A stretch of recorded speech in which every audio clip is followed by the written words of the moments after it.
Picture this. You go to check your emails only to discover one from a business you've never heard of. You mark it as spam mail. Well, that's the end of the story really. Sorry it wasn't too exciting. But reporting and deleting emails from businesses that contact me without my permission is a pretty standard practice in my world, and I'm sure you've done the same. Today, we're going to be talking about gaining permission when it comes to email marketing. Permission is the act of getting consent from a subscriber to send them commercial email marketing messages. And boy, is it important. But before we get into why, let's discuss the two types, implied and expressed.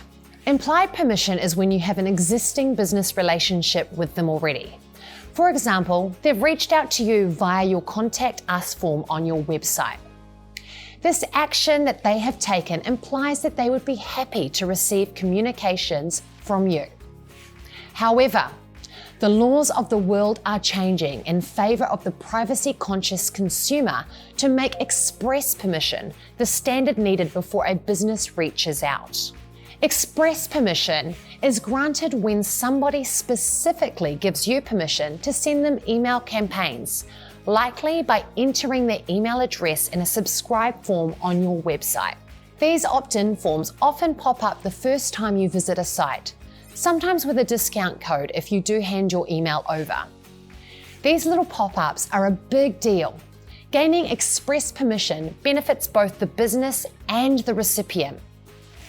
Research shows that the average open rates for email campaigns to recipients who have given their permission is around 30 to 40%, and the average click-through rate is 20%. However, email campaigns sent to lists of subscribers you don't have permission to email, for example, because you purchased the list or simply found the email addresses on the internet, have a 2% open rate and 0.2% click-through rate.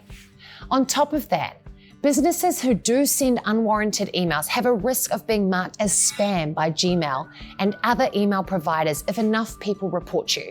Definitely not worth the risk. And the recipient? Well, they get to go about their days knowing that their email inboxes aren't going to be full of sales emails from businesses on the other side of the world. The takeaway: in a day and age where consumers are being increasingly conscious of how their personal information is being used and whose hands it gets into, do yourself a favour and build an email list of quality leads who have all given you permission to reach out. There are no shortcuts here, guys.